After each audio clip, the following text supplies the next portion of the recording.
everyone, this is Samyuktha, currently doing my third year in BA Computer Science and Engineering. Let me narrate you the success story and business model of Amazon. Amazon.com was launched in 1994 by Jeff Bezos in the United States. Later, it stepped into other countries to increase its market.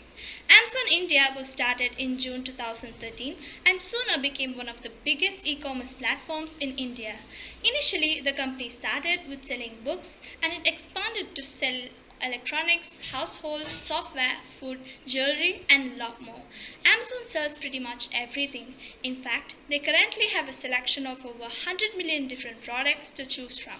And they also shipped about 5 billion items last year alone that accounts for nearly 40% of everything sold on the internet. But even though Amazon is known by customers as a company that makes money by selling products online, that actually isn't. In fact, Amazon loses money on nearly every single purchase that's made through its website. So, how did Amazon make its money, how it is profitable, and how do they become the mammoth of an e-commerce company like they are today? Well, it actually started off with a fairly modest beginnings. This is the story of Amazon. Let me take you all the way back to the 1994, where the growth of an e-commerce company was nearly 2,300%. A young Wall Street executive named Jeff Bezos had been paying attention to the growth of the internet and decided to leave his Wall Street firm in order to start an e-commerce company. He did this because he had something in mind which he called the regret minimalization framework, which meant that he never wanted to wake up one day when he was 70 years old and regret not trying to start a business with a massive growth opportunity like the internet. So Mr. Bezos packed up, moved to Seattle, and began to work on a business plan for his new e-commerce company, which he called the Cadabra Incorporation. Later, he bought the domain name relentless.com due to some reasons, but that too was changed as his friends did not quite like that name and finally named his company Amazon. So the next thing Bezos did was he created a list of 20 categories of products that could be sold on his website, and he specifically wanted a wide varieties of products to exist. Within each one of those categories, then he narrowed it down to 5 categories. They were compact discs, computer hardware, computer software, videos, and books. Eventually, he decided to focus on books due to the high demands of books and the large amount of titles available and the low price point. Within 2 months of launching Amazon.com, the company has sold books in 45 countries and it was making over $80,000 per month. Little did they know that within 25 years, Amazon would soon be making $80,000 every 14 seconds. Revenue of Amazon continued to grow over the next couple of years, so they decided to go in public in 1996 and they were listed on the Nasdaq. Amazon stock IPO got the equivalent of $1.50 per share. And when you look at Amazon's stock price today, which is a cool $1,500, you can do a math and calculate that if you invest $10,000 in Amazon's IPO in 1996, it would be worth roughly $10 million today. Selling just books was not good enough for Jeff Bezos, so later in 1998, the company made a big decision to expand beyond books and started selling a little bit of everything. This was the first step that Amazon took towards becoming everything store. The decision to start selling everything made Amazon's revenue jump to nearly $1 billion, cementing itself as one of the giants of e-commerce industry.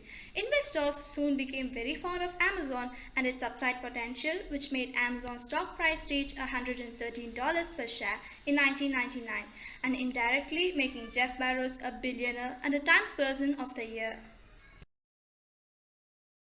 In 2005, they thought that what if we offered free 2-day shipping within the United States on selected products? They called this Amazon Prime. This was the second most important move that Amazon made in 2005. The move to give free 2-day shipping on lots of products would actually make the company lose money on every product that was shipped due to the increased cost of fast shipping. And to this day, Amazon still loses money on every single product that is sold on their website. So, how does Amazon make profit? IMDb, Audible, Zappos, Twitch, Whole Foods. All these companies are worth over $1 billion and all are owned by Amazon.